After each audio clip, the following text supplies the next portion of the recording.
¿Qué tal amigos de Puntos y Comas? Nos da muchísimo gusto que nos acompañen en este segmento de información útil para documentar asuntos de la realidad que nos afectan, para tener más elementos para la comprensión y el entendimiento.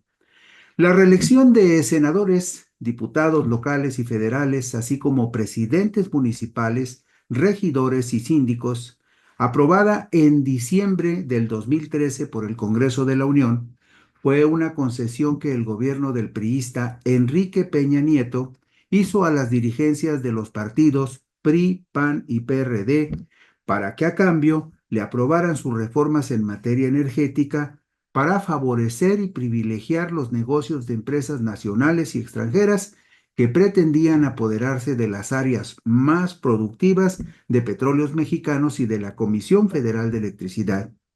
Fue una reforma envenenada que se acordó como parte del llamado Pacto por México que firmaron Peña Nieto y las dirigencias de PRI, PAN y PRD. Esa reforma constitucional en materia político-electoral que entró en vigor en febrero del 2014, no benefició a la democracia, pero sí permitió a las dirigencias partidistas ejercer un mayor poder y control en la postulación de candidatos a puestos de elección popular, fortaleciendo cacicazgos y grupos facciosos, por lo cual es sana la iniciativa de la nueva presidenta Claudia Sheinbaum Pardo de promover una reforma constitucional que haga efectivo el lema que en 1910, enarbolado por Francisco I. Madero, dio origen a la Revolución Mexicana: sufragio efectivo, no reelección. Y ustedes recordarán que fue el 3 de mayo del 2013 cuando el entonces presidente Enrique Peña Nieto firmó con líderes de los partidos políticos un documento que se denominó Pacto por México y en el cual acordaron la reforma energética, pero también a cambio la reforma político-electoral.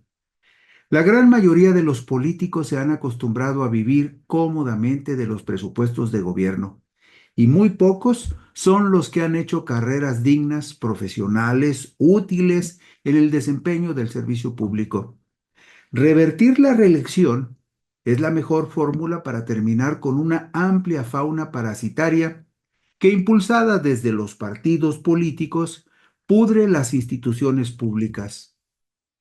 Una de las presunciones que se argumentaron para justificar la reelección de legisladores federales y estatales, así como presidentes municipales, regidores y síndicos, es que eso ayudaría a su profesionalización, algo que en la práctica no ha ocurrido.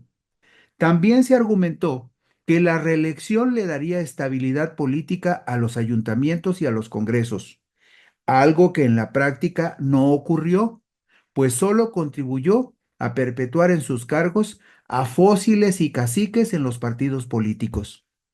Tampoco funcionó el supuesto de que legisladores, alcaldes, regidores y síndicos se esmerarían en cumplir responsablemente sus tareas ante el temor de que el pueblo los castigara en las urnas, riesgo que fue superado al ser postulados muchos de ellos por la vía de la representación proporcional, proceso en el cual no es determinante el voto directo de los ciudadanos. La reelección solo ha propiciado un mayor control de las dirigencias partidistas en la postulación de candidatos que permanecen atados a la voluntad de quienes tienen el control de los partidos políticos, que por ley son los que tienen el monopolio de las postulaciones, excepto que algún ciudadano muy aventurado o rebelde busque ser candidato por la vía independiente, lo que entraña dificultades que muy pocos pueden y están dispuestos a superar. En el diario de los debates de la Cámara de Diputados del Congreso de la Unión, se publicó el miércoles 22 de enero del 2014 la Declaratoria de Reforma Constitucional en materia político-electoral que formalizó la reelección de diputados federales y senadores, así como de diputados locales, presidentes municipales, síndicos y regidores en todo el país. Esa declaratoria la hizo la Comisión Permanente del Congreso de la Unión, escuche usted, entonces presidida por el diputado panista Ricardo Anaya Cortés. Usted recordará que en ese espacio de la aprobación de las reformas hubo acusaciones muy claras de que diputados y senadores de todos los partidos recibieron dinero para aprobar tanto la reforma energética como la reforma electoral. Pues bien, Ricardo Anaya Cortés era el presidente de la Comisión Permanente del Congreso de la Unión que hizo la declaratoria de aprobación de esa reforma electoral. Se dio lectura al cómputo de aprobación de 18 legislaturas estatales, entre las que estuvieron Baja California Sur, Colima, Coahuila, Durango, Guanajuato, Jalisco, Estado de México, Morelos, Nayarit, Nuevo León, Puebla, Querétaro, San Luis Potosí, Sinaloa, Tamaulipas, Tlaxcala y Zacatecas.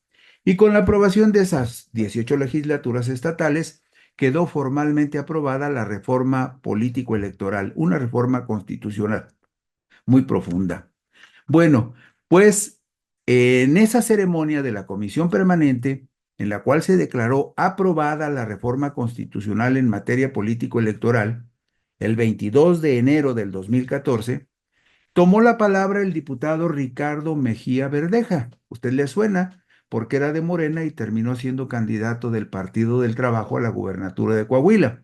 Pues bien, el entonces diputado Ricardo Mejía Verdeja, que pertenecía en ese momento al grupo parlamentario del Movimiento Ciudadano, criticó las modificaciones a la Carta Magna. Él dijo lo siguiente: se ha legislado por consigna y en contra del interés nacional. El instrumento de estos cambios han sido las reformas a la Constitución. En estos meses se ha llevado a cabo una deformación constitucional. La reelección legislativa es el prólogo de la reelección presidencial. Insistimos, es una reelección partidista a través del beneplácito de las cúpulas partidistas y no es una reelección que premie el compromiso ciudadano de los representantes populares, que premie su profesionalismo o su mandato con los electores. Es simplemente un mecanismo de control de las cúpulas del poder, reprochó el entonces legislador de Movimiento Ciudadano a esta reforma electoral que entró en vigor el 2014 y autorizó la reelección. En su crítica a la reforma electoral 2014, agregó Mejía Verdeja: el INE es un engendro que deja intocados los cacicazgos. Es la presión de los gobernadores, encabezados por Erubiel Ávila, entonces mandatario del Estado de México, y dejaron al INE a medio camino. Se mantienen los institutos locales.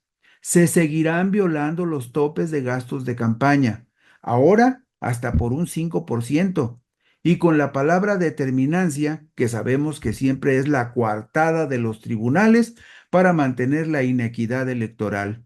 La propaganda gubernamental para encubrir campañas políticas se seguirá perpetuando, criticó Mejía Verdeja con respecto a esta elección, a esta reforma electoral que entró en vigor en el 2014. El legislador de Movimiento Ciudadano, Mejía Verdeja, que luego pasó a las filas de Morena, consideró inadecuada la reforma político-electoral del 2014. Dijo lo siguiente: por eso nosotros decimos que reelección también sin revocación de mandato es inmovilismo, es regresión, es autoritarismo. Nosotros proponíamos precisamente por ello que se estableciera la figura de la revocación de mandato para que aquel gobernante que no cumpla por negligencia, incapacidad o corrupción pueda ser quitado anticipadamente por los electores. Pero no fue el único que criticó esta reforma electoral. En esa misma sesión de la Comisión Permanente, en la cual se declaró aprobada la reforma constitucional en materia político-electoral ese 22 de enero del 2014, habló también el senador Víctor Manuel Camacho Solís del grupo parlamentario del Partido de la Revolución Democrática. Contextualizó Camacho Solís de la siguiente manera: la reforma de Reyes Heroles en 1977 fue un motivo de enorme satisfacción para la oposición y para los intelectuales independientes del país. La reforma política del 94-96 fue reconocida por todos. Había satisfacción en que surgiría un Instituto Federal Electoral independiente. Sin embargo, en esta ocasión, la reforma política es un tema forzado, dijo Camacho Solís con respecto a estas reformas del 2014. Explicó Camacho Solís sus objeciones.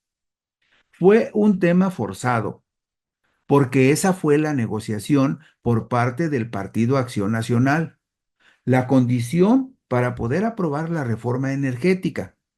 Y entonces hicimos una reforma política llena de prisas, llena de candados, con muchas cosas que le quitaron el vigor en muchos de los puntos que podrían haber sido útiles. Se establece una reelección, pero no serán los ciudadanos quienes decidan, sino los partidos.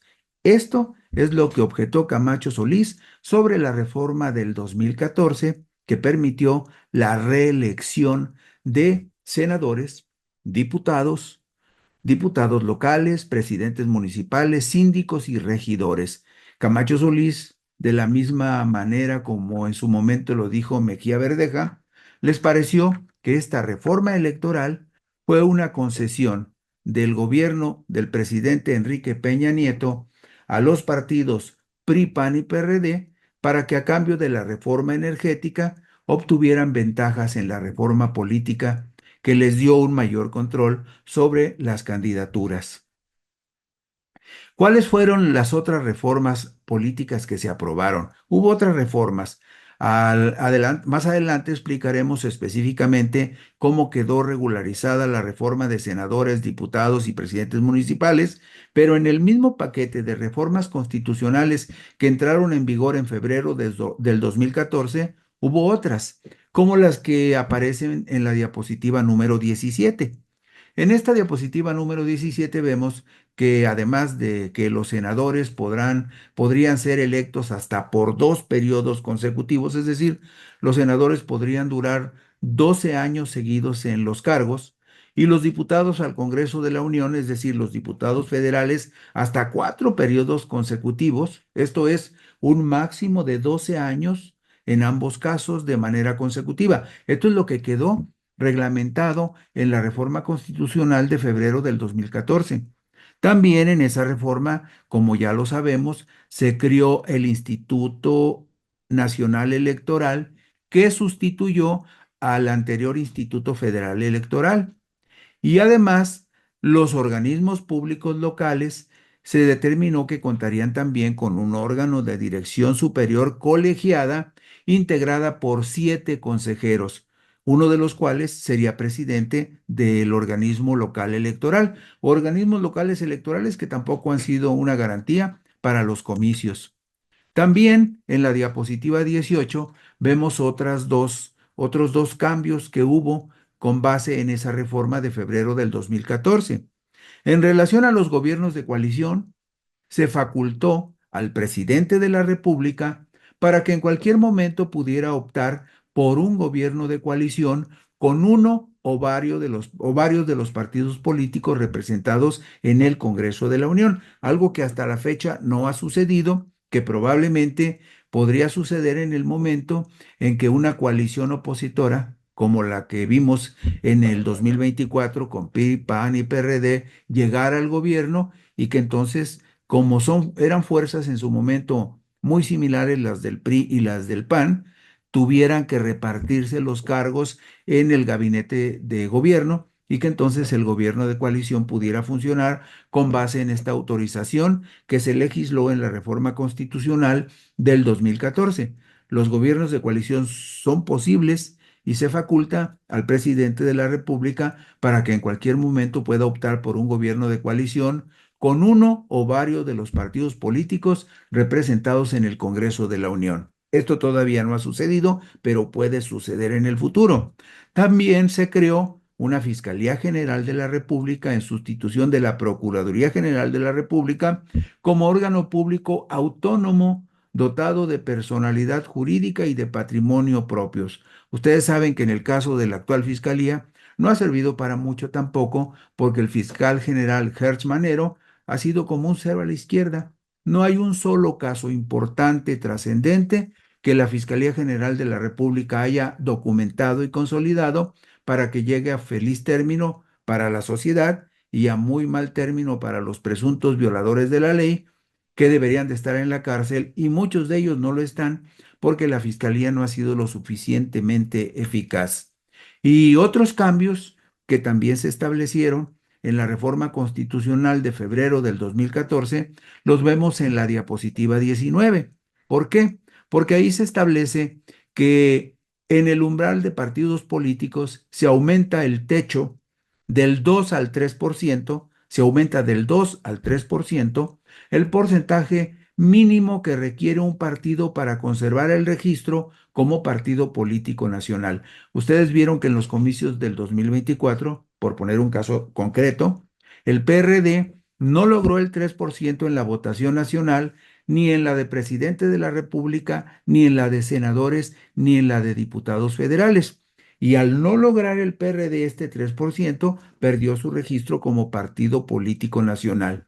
Esa norma se estableció desde febrero del 2014 al aumentarse del 2 al 3% el porcentaje mínimo que requiere un partido nacional para conservar su registro. Pero no creo que el registro por sí les importe tanto. Lo que les importa es el dinero que el Instituto Nacional Electoral les distribuye, un dinero que está regulado con base en la Constitución, que es un financiamiento muy, muy dispendioso, pero del cual disfrutan todos los partidos políticos, tengan o no tengan el respaldo de la gente. Pero en el caso del PRD en el 2024, no le alcanzó para lograr el 3% y perdió el registro como quedó establecido al no hacer el 3% de la votación. Esto se estableció desde febrero del 2014. Y también señala esta reforma que los partidos políticos deberán garantizar la paridad entre géneros en candidaturas a legisladores federales y locales. Eso es lo que establece en este momento la ley, la Constitución reformada en febrero del 2014. Pues bien, estas reformas electorales aprobadas por el Congreso de la Unión en diciembre del 2023 fueron publicadas y promulgadas en el Diario Oficial de la Federación el lunes 10 de febrero del 2014 y entraron en vigor al día siguiente, ajustadas a los plazos establecidos en algunos artículos transitorios. Usted sabe muy bien que cuando se aprueba una reforma constitucional, regularmente el decreto de reforma dice, estas reformas entrarán en vigor al día siguiente de su publicación en el Diario Oficial de la Federación. Bueno, eso dice regularmente la reforma electoral. Sin embargo, no siempre sucede así porque hay algunas reformas que dependen de ciertos ajustes, como por ejemplo la elaboración de una ley secundaria que regule la forma como se va a aplicar la reforma constitucional. Y a veces, en ocasiones, eso requiere de plazos de 3 meses, 4 meses, 6 meses, y entonces entra en vigor al día siguiente de su publicación, pero se va ajustando con el tiempo. El ejemplo más claro que tenemos es la reciente aprobación de la reforma al Poder Judicial. Usted sabe que el decreto que reforma la Constitución para modificar la estructura y la forma como se eligen ministros, jueces y magistrados entra en vigor al día siguiente de su publicación, pero hay ciertos plazos que se tienen que ir cumpliendo. Y le pongo un solo ejemplo muy concreto.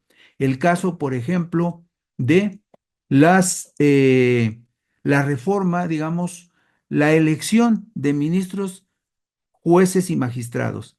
La reforma se aprueba en el 2024, pero establece que la elección de ministros, jueces y magistrados se realizará hasta el 5 de junio del 2025. Entonces, la mayoría de las reformas constitucionales, por cuestión, digamos, de formalidad, entran en vigor al día siguiente de su publicación, pero pero el hecho de que entren en vigor al día siguiente de su publicación no significa que a rajatabla se van a imponer todos sus criterios, porque en ocasiones requieren el respaldo de leyes secundarias que especifican cómo se van a aplicar esas reformas. Bueno, pues en este caso, la reforma electoral fue aprobada por el Congreso de la Unión en diciembre del 2023, pero fue publicada y una vez publicada se considera promulgada en el Diario Oficial de la Federación el lunes 10 de febrero del 2014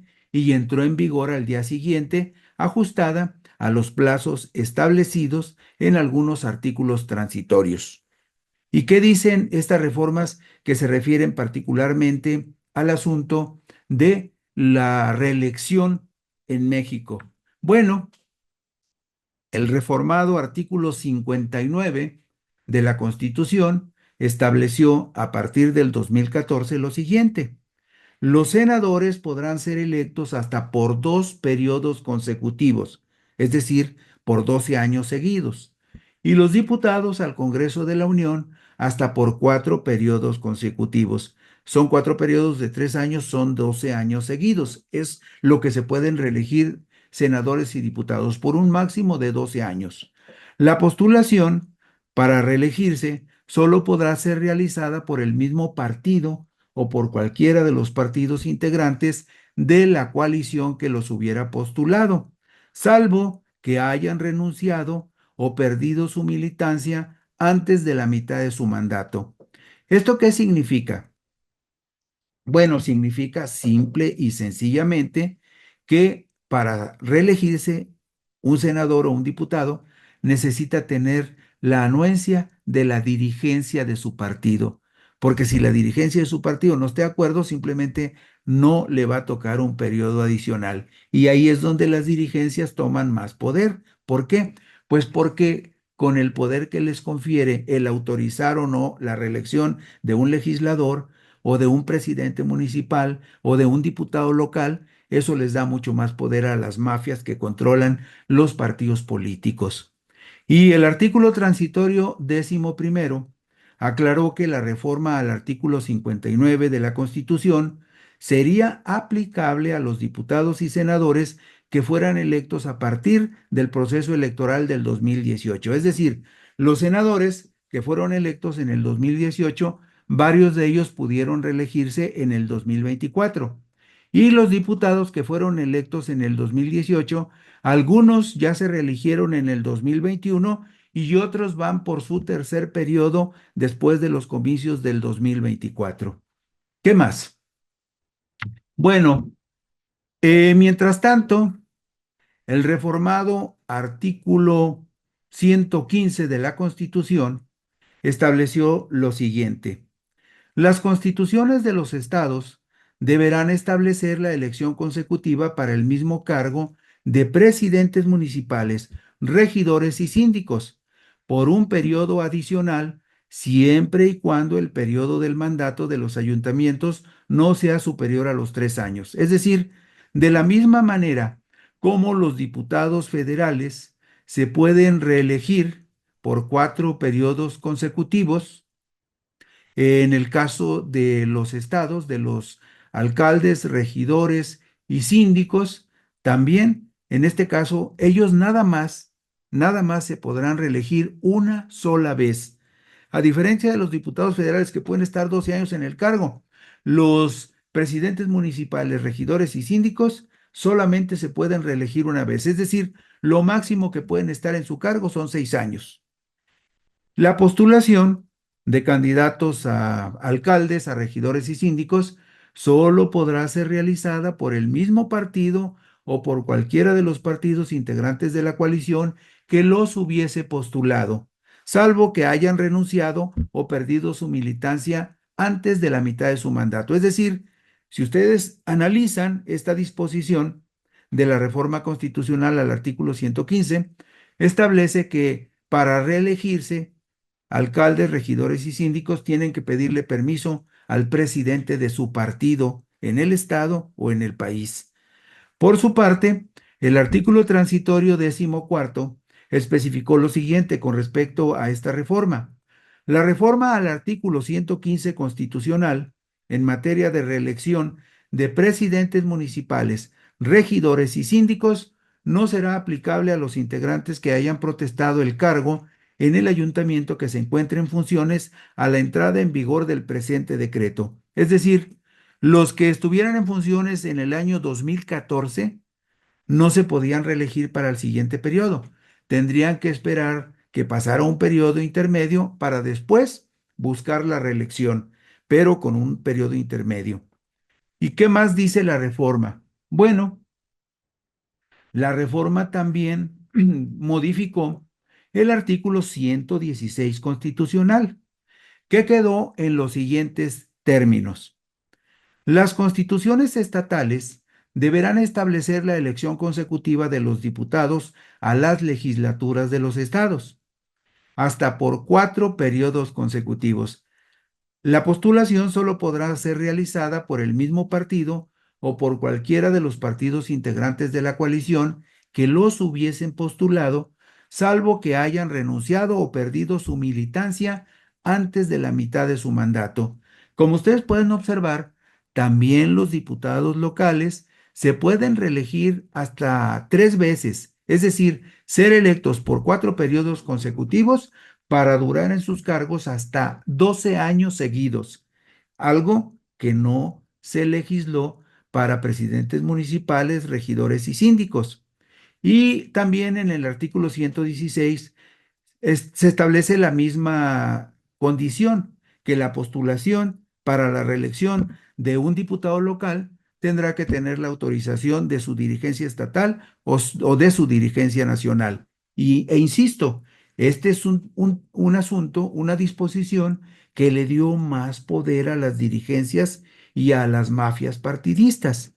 Bueno, pues la regulación entre el artículo transitorio 13º del mismo decreto aclara lo siguiente. La reforma al artículo 116 en materia de reelección de diputados locales, así como de diputados a la Asamblea Legislativa del Distrito Federal, no será aplicable a los legisladores que hayan protestado el cargo en la legislatura que se encuentre en funciones a la entrada en vigor del presente decreto. Es decir, los diputados que estaban en funciones en el 2014 no pudieron participar en los comicios del 2015 y tuvieron que esperarse para buscar una nueva oportunidad hasta el 2018. Y a partir del 2018 ya pueden buscar la reelección. Y bueno, finalmente, en ese mismo decreto de reformas constitucionales, se estableció que en el artículo transitorio 15º se estableció una disposición que ya se aplicó a Andrés Manuel López Obrador y a Claudia Sheinbaum Pardo. El periodo presidencial, comprendido entre los años 2018 y 2024, se iniciará el 1 de diciembre del 2018 y concluirá el 30 de septiembre del 2024. Es decir, a partir de la conclusión del periodo de Andrés Manuel López Obrador, el 30 de septiembre se modificó la fecha de toma de protesta del nuevo presidente. Usted recordará que antes el presidente terminaba el 1 de diciembre y ese día, 1 de diciembre, entraba el nuevo presidente. Ahora no, a partir del sexenio de López Obrador, terminó su periodo el 30 de septiembre y el 1 de octubre entró la nueva presidenta de la República. Y con esto concluimos hoy puntos y comas. Mañana por aquí nos encontraremos. Por lo pronto, muchas gracias y descansen. Buenas noches.